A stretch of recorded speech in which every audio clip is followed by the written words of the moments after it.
So we were talking about how the property problems gotten much worse in America. So I was explaining that since the housing crash in '08 and all the banks foreclosed, and what happened was there were so many foreclosed houses that banks literally had like too many properties and weren't liquid enough. Like banks Mhm. were in, they were like in jeopardy of not having enough liquidity. So what they did was they sold tens of thousands of houses to financial planners, to big to big bundles. And so you have all these financial managers who buy like 800 houses and put them as part of an investment portfolio as rental properties. And people started to see that now there's even money.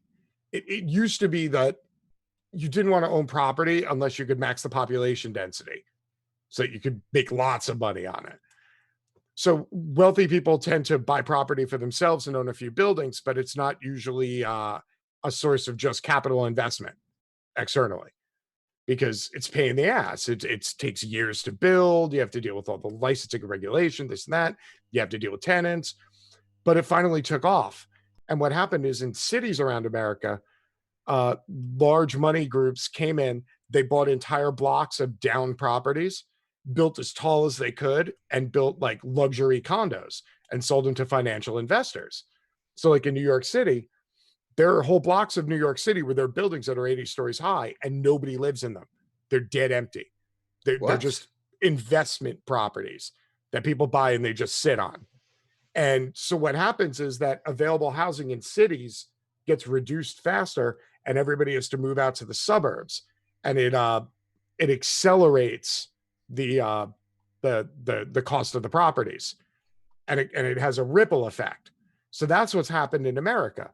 Like if you're like, let's say like Atlanta, like where Andre lives, nobody lives in downtown Atlanta. Nobody, literally nobody lives in downtown Atlanta. Everybody lives in a suburb and everything's a 2 hour drive. See, And now it's only like 15 miles. we don't have, I mean, obviously there is a downtown area in Glasgow, but I would imagine that I don't know, the size thing is completely different. Like we don't have that many buildings that are higher than maybe 30 stories in Glasgow. It's a lot of kind of 15-story buildings, like, and it's all offices and some government buildings and hotels and stuff like that.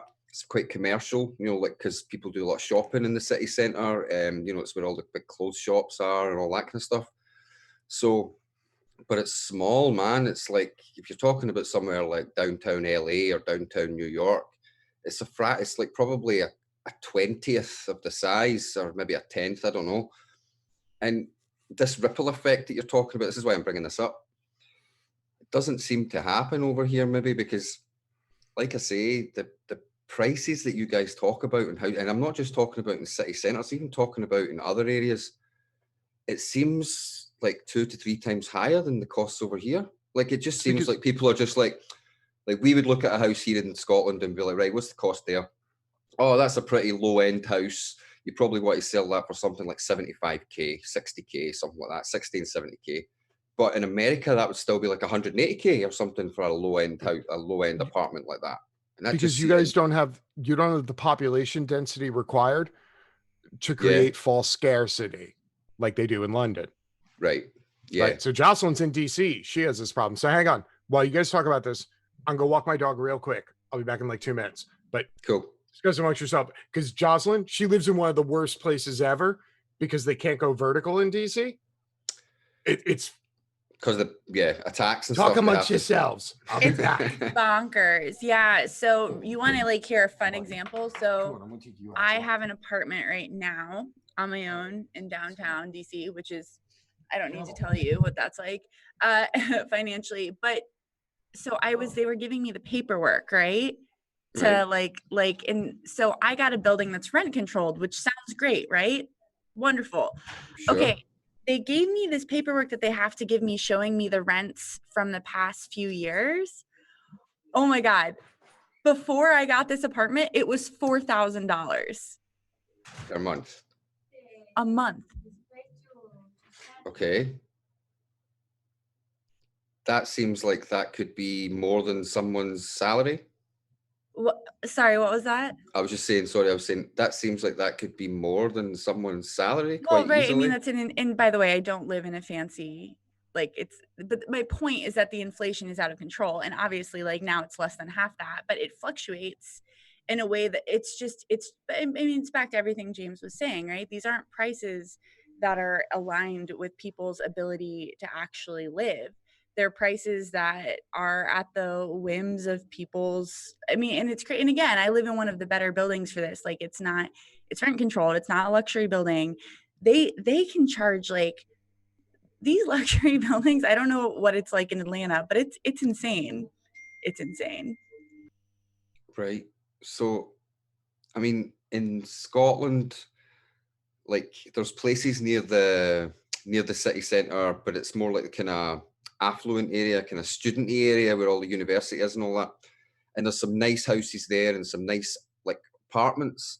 And these apartments are famously quite expensive. People always talk about, oh, you want one of those places, you're going to pay $1,000 a month in rent. And that's like as bad as it gets, maybe.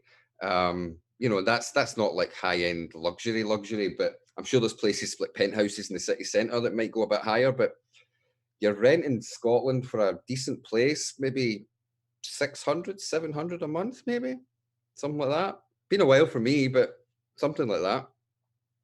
It just seems like the States are just getting ripped again in another area that they don't need to be. It doesn't seem to be that the houses are actually worth these amounts. It just seems to be overvaluation, I think. Well, I think what's crazy about it is I mean, that we've created a housing economy which doesn't have any relationship whatsoever to people living in houses. Like, Yeah. you know, I mean, it's weird. I remember being a child and learning about capitalism in school, and you're told like there's supply and there's demand, but that doesn't seem to be how it works, right? It's actually more just like it's more like whatever people can get away with charging, they can do, even if it leaves blocks and blocks and blocks of people or homes uninhabited, because it isn't supply and demand. That isn't how that works. No, because there's 500,000 people homeless in the States. Well, you know, no, is that, well, how many people are homeless in the States total? Is it 500,000? I'm sure I hear that quite regularly. I should look it up though. Hold on. Yeah, Aiko's just saying yep in the chat, I think. So yeah, it's not supply and demand because there's 500,000 homeless people or whatever the number is, and yet there's empty tower blocks. It's the same, by the way, in the UK. That's not that's not exclusive to the US. We do that here too. We allow people to be homeless here too when there are empty houses and not enough public housing being built. So yeah.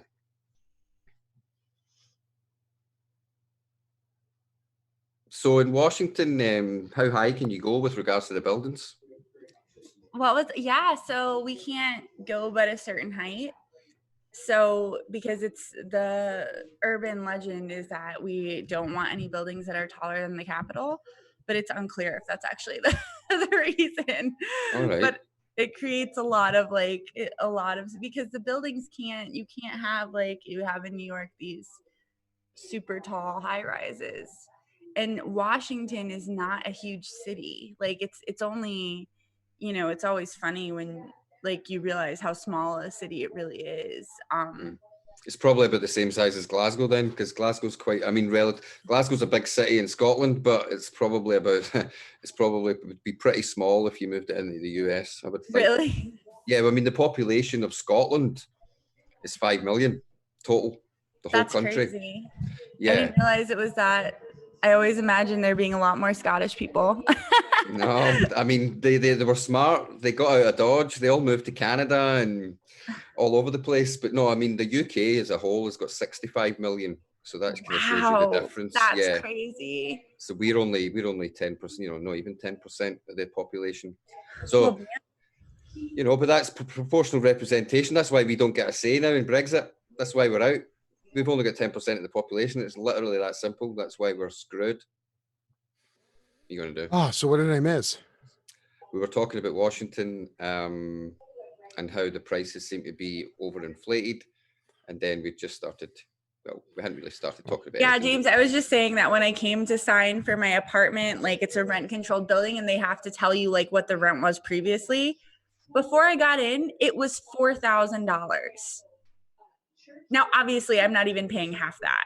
So what that tells us is that the prices are allowed to fluctuate at just like insane not, and who knows why, like it obviously, like, and then they slashed it because nobody would rent it, but it was allowed to get that high to begin with. Hey, hold on. $4,000. Are you saying that if people predominantly are paid a low wage, then they cannot afford to purchase goods or services that are highly priced? That is what I'm saying, James. Yes. But I thought low wages were good for the economy. Right? We just need more jobs that don't pay you. If you have 3 minimum wage jobs, you should be fine. Oh yeah, 90-hour week, you'll be fine. 3 30-hour jobs, you'll be loving it. You won't even have time to spend your money, and the money will just pile up. And you guys in the stream, like, or in the chat, I wish I was streaming you from my apartment, because this would be a way more ridiculous statement. Like, it's not a fancy apartment. It's like got a kitchenette, okay? Like $4,000 a month. That's where we're at in the major cities. Like, that's great. Can I ask, what's this thing about them having to show you the last few years' rent payments on that? What's that all about? It's a rent control thing. Like, they have to show you like the legacy. I don't know why. It's only in rent controlled buildings that they have to do that. I'm just wondering what the thought process is there, because it's almost seems like it would have an opposite effect to what we as lefty people would want. Like, it could be like, look, see, it was $4,000 the last person paid, so you have to pay $4,000, but somehow it's a control. So I guess I don't get it. Hang on a second. Hey, Bug Hat, it's myself, David, Jocelyn, and a photo of Amy Klobuchar. So, not 4 men looking at each other, but appreciate the totally not valid comment. Thanks for that. You're really contributing. Appreciate it. Wow, that's very hurtful. So yeah, it's there's something with rent control where they have to inform tenants of like how rent has progressed over the past 5 years. I don't know why. Like, they told me that like if I stay here in February, I'll get a letter that says like, because the whole point of rent control is that your rent can only go up so much. It's supposed to be a good thing. There are a lot of activists that are doing all this great work mobilizing for it. But what that says is that even in rent controlled buildings in major cities, you still have exorbitant inflation that no reasonable person can pay for. Like, if you can afford $4,000 a month in rent, you're not going to be living in my building. And yet, still charging. It seems like backwards economics to me. They would rather have a place sit empty and not have anyone in it than maybe get $2.5K a month for it and then have someone in it constantly and actually make some money from it. It just seems silly. I don't get it. Good band, Lauren. Sorry. Oh my goodness. Yeah. So you get those here too as well, then? Yeah. We get them every once in a while. We don't. I don't know. Maybe we're not big enough yet, so we don't get like the grade A trolls. We get like Sam_Cedar. Yeah. Well, I'm looking forward to grade A trolls. That'd be cool, because the trolls are just so boring these days. They've got no creativity. I know, man. Remember when it used to take skill to troll? Yeah. Man, well, actually, no, I don't. Of the times we left behind. Okay, sorry. So it's interesting here in America, like, and this is where like statistics and headlines can be misleading. So you have two completely different things in America. So one, you get the government and real estate associations, and they tout, 8 million homes have been purchased this year in America. Home ownership. That doesn't sound like a lot. It's super high, whatever it is, whatever the number is. They'll tout those numbers. And then on the flip side, you'll see like NGOs and the government will release numbers that say the percentage of Americans that actually own a home is at its lowest point since, like pre-crash, you know, like back in like the 1920s. So it can be very misleading again, because most of the houses that are getting purchased now are getting purchased by banks, investment portfolios, shit like that. You know, so you can turn around and go, oh, you know, like we've more homes this year than any year in the history of America. And then you read that like 30% of people own a home. So it's like, so if all the homes are owned, but only 30% of people own homes. It's crazy. I mean, it really is just, I will never get over the extent to which home ownership has become like just an insurmountable barrier to almost everybody. Even though, I mean, like literally, James, like the only place I could buy a home is if I moved to like rural Virginia, where That's where my parents live. it's where my parents live too, right? And that's why I'm highly aware of like, because I'm like, oh, well, if I lived in my hometown, I could easily do this. But guess what? If I lived in my hometown, there are no jobs. And that is the problem that almost everyone faces. Yeah. Right. I've So just the looked. people who live in an affordable rural county in Virginia work in DC, and they just commute an hour and a half each way every day. So that's how you can afford to buy a home, is if you basically just write off 1/8 of your total life as time spent commuting. That's literally what you have to do. It's 3 hours a day. And It's like, like 16% of your total life you have to spend commuting so that you can afford to own a house in 30 years. That's the American dream. and we've all accepted it. That's what's crazy to me. The number of people who've just accepted it. Yeah. I mean, So my wife and I moved to like very rural Massachusetts. We're like an hour outside of Boston, an hour. And between the two of us, we make like 150 grand a year. Still can't afford to buy a house. it's crazy. I was just America. looking at the home ownership rates in the UK. You ready for this? This is something. So at the moment, we'll just tell you what it is right now. Well, at 2016, right? 63.4% home ownership rate. Yeah. Now, that is actually 63%. 63. Now, that, hold on, we're not done. Back in 2010, just before the Tories took power, it was 70%. Wow. As James would do it. I mean, so here in America, that is, I didn't even know it was that. the national home ownership rate is 64.3, but only 31% of Americans own their own home. Figure that one out. Say that again. National home ownership rate. It's because so many private corporations own homes. Is that what it is? Because so many people own multiple homes and use them as rental properties. Well, see, that I don't know about the UK. Let me see if I can find that one out, because that would be interesting to know if we've got that here as well. Like that's the shit right there. Because when you get that great imbalance, then you get to the point where it's basically the landed gentry and then serfs. Like we're rapidly moving back to feudalism. I tell you what's weird. Crazy, right? I tell you what's weird looking at this graph though. As soon as the Tories came in, it went from 70% to 67.9 the following year, to 66.7 the following year, to 64.6 the following year, to 64.4, 63.5, 63.4. So it slowed down a bit, and then it shot up to 65, and now it's at 66. So I don't know what's going on there with regard. I mean, I don't even know if it's getting to do with politics, but well, no, of course it does. But see, the thing is, it wasn't just the Tories that were bad at public housing. Labour weren't that great either before 2010. But well, this isn't even public housing we're talking about. I'm just meaning to do with homelessness and affordability overall. But that's crazy, 60-odd%, and only 30% are actual people. That's nuts. That's just nuts.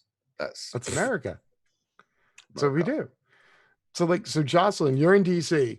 So your two choices are, if you wanted to own a home, you can buy like a small condo, because they're not actually houses, which is basically an apartment in an apartment building where everybody just owns their own apartment. So you can own an apartment, or you can live an hour outside of DC and own a small house and either one of those is going to cost you 500 grand. Easily, if not more. But James, you have not acknowledged my other option. Okay, I could always find one of the evil rich in DC and marry for money. It's something I'm seriously considering, because marrying for love has not worked out for me, and I think I should be motivated by higher principles. So don't foreclose on me yet. No housing pun intended. You live in America. If your core principle is not capitalism, you're not going to get very far. That's a very good point. That's how we roll.